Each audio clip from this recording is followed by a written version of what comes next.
কেমন হবে বিএনপির নতুন মন্ত্রিসভা? নবীনদের প্রাধান্য থাকবে নাকি প্রবীণদের?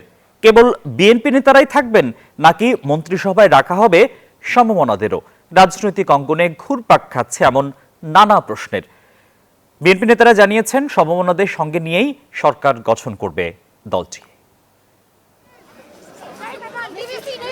বিপুল ভোটে বিজয়ের পর এখন আলোচনার কেন্দ্রবিন্দুতে বিএনপির নতুন সরকার গঠন প্রসঙ্গ।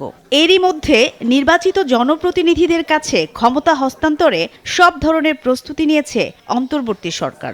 সবচেয়ে বড় চ্যালেঞ্জ হচ্ছে অর্থনীতিকে সচল করা, আইন শৃঙ্খলা পরিস্থিতিকে নিয়ন্ত্রণে রাখা, ন্যায় বিচার প্রতিষ্ঠা করা এবং দুর্নীতিকে নিয়ন্ত্রণ করা। কিন্তু বিএনপি নেতৃত্বাধীন নতুন সরকারের ধরন কেমন হবে? কাদের প্রাধান্য দেওয়া হবে নতুন বাংলাদেশের নতুন মন্ত্রিসভায়? এসব নিয়ে নানা মহলে আলোচনা সমালোচনা আছে। লক্ষ্য পূরণে চলছে লবিং তদবিরও। এটা নিশ্চিত তারেক রহমানই হচ্ছেন আগামীর প্রধানমন্ত্রী। তাকে ঘিরেই আবর্তিত হবে নতুন সরকারের কার্যক্রম। অন্যদিকে মহাসচিব মির্জা ফখরুল ইসলাম আলমগীর কি মন্ত্রী হবেন নাকি রাষ্ট্রপতির দায়িত্ব পালন করবেন? এ নিয়ে গুঞ্জন আছে দলীয় নেতাকর্মীদের মাঝে।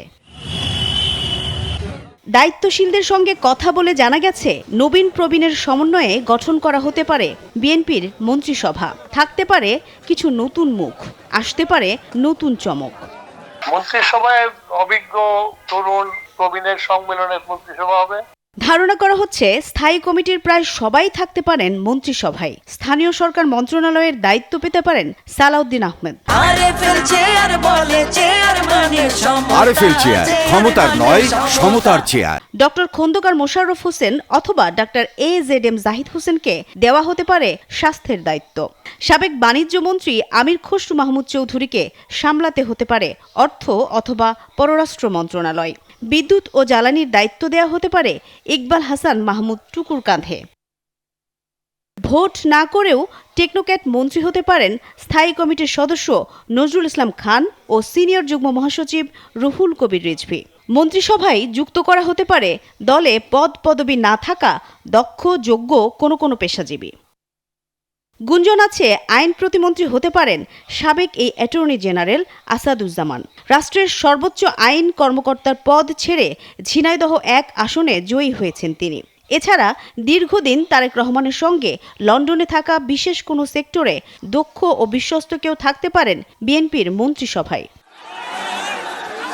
তবে বদলে যাওয়া রাজনৈতিক প্রেক্ষাপটে আসছে বিএনপি সরকারের উপর ব্যাপক প্রত্যাশা আছে জনমনে। তাই বাস্তবতার পাশাপাশি দক্ষতা ও যোগ্যতা বিবেচনায় নতুন মন্ত্রিসভা গঠন করতে হবে বিএনপি চেয়ারম্যান তারেক রহমানকে। মারুফা রহমান, নিউজ 24, ঢাকা।